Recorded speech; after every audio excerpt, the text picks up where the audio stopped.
there's always a couple of liberals in the comments going, oh, why do you blame the government for your crappy life? Or why are you always complaining about the government? It's not their fault your life sucks, or something to that effect. First of all, I never said blame the liberal government in any way, shape, or form for my life. Second of all, it's, in my opinion, common sense reality that many on the so-called liberal side of things, very different than what it used to mean, are hateful. They view the world through an oppressor worldview in which the vast majority of Canadians who have been here for a long period of time are positioned as some sort of an oppressor. And I don't think a lot of Canadians have fully fleshed out how extremely the Liberal Party of Canada has changed, but they categorize people into either oppressed or oppressors. And the vast majority of people whose families have been in Canada for a long period of time are classified as oppressors, and therefore it is only just and right for them to take from our society due to the historical injustices that have been done to them. Now, we see this through DEI, we see this through immigration, we see this through the way that the legal system is enforced in Canada. We see it obviously in a variety of different ways. We've had an extremely far-left government in Canada. I would argue the farthest left government in the world now for the past 11 years. So when people are going, why are you blaming the Liberal Party of Canada? There is currently a party that leads our country that I believe pushes, and I know many other Canadians feel the exact same way, a divisive ideology that out and out hates a vast majority of the Canadian people. So at this point, it's irresponsible not to speak out. It has nothing to do with blaming anybody for anything. It has to do with living in the real world and knowing teachers and seeing the type of sexual content that is now pushed to young children in Canada and thinking that there's something disturbing about that. Looking at speech laws that are being enacted. Speech laws being enacted where if the government of Canada doesn't like what you're saying, they have the ability to unilaterally cut your internet service and send you to jail for a long period of time. Digital IDs. We in Canada have the farthest left government in the world, and they continue to attempt to pass more and more extreme versions of these government overreach bills, of these bills that will give unprecedented power to the government of Canada to turn down opposition to what they're doing.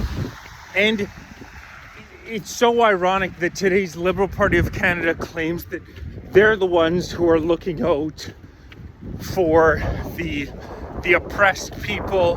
Meanwhile, it's a government staffed with the absolute elite of the elite of the elite who actually use this far left ideology to divide people.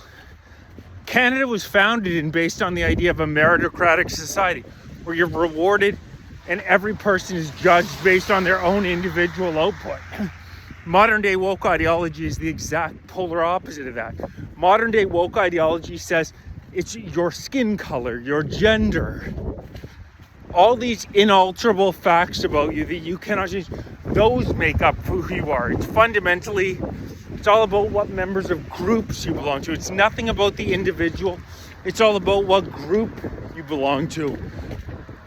Whereas more traditional Canadians believe the exact opposite of that. Believe that you're fundamentally judged based on who you are individually.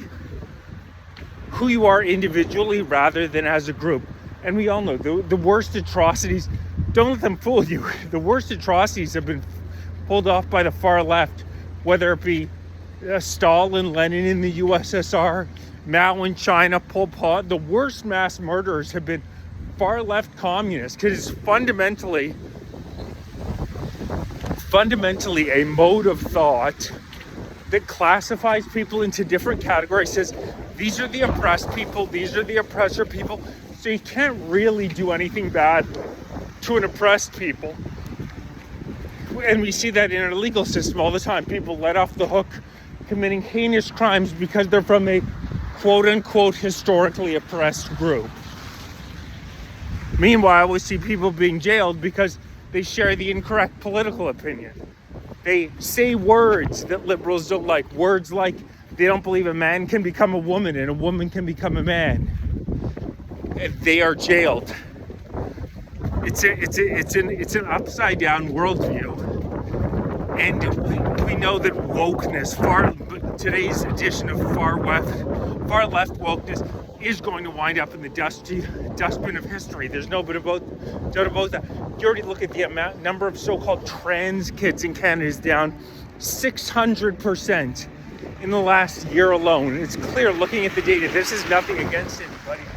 It's a mania. We always see these things pushed. All of a sudden, there's an explosion in trans children. We're going to look back on this time and say, what the hell happened? But we need to fight right now, because in Canada, these people are still around. So I don't understand what people are saying when they say, oh, why are you why are you blaming the liberals for your life? What are you talking about? I'm not blaming the liberals for my life. I'm blaming the liberals for absolutely insane policies that the Canadians and the world is going to look back on. Why is Canada the only country in the world giving sex hormones to 14-year-olds? Has anybody in the media asked that question? Even European countries? No, nobody's even asking the question. Our government implements far left strategy, far left divide and conquer tactics. If you're not a member of the LGBT, of the Palestinian, I won't even go into, holy crap, the gays for Gaza, that shit is insane. But my fundamental point is that many of today's leftists hate us. Many of today's leftists absolutely hate us. And it's your duty to push back on that, because if the far left continues to win in Canada, the amount of transformation that we've seen in the past 11 years, can you even imagine another 5-7 years of these types of policies being implemented? If the WF Davos agenda gets implemented, where they want to have 100 million people in here by the year 2100, 100 million people in by the year 2100, where they continue to see our economy stagnate. We continue to see our economy stagnate. We continue to, due to these green initiatives. It's not going to happen. The Canadian people are standing up and saying enough is enough. So yeah, the reason Canadians are standing up and they're angry is because our government is trying to destroy this country, and we're not going to let them do it. Please like, share, subscribe, join, become a member, donate, grab some gear. Really appreciate everybody who supports.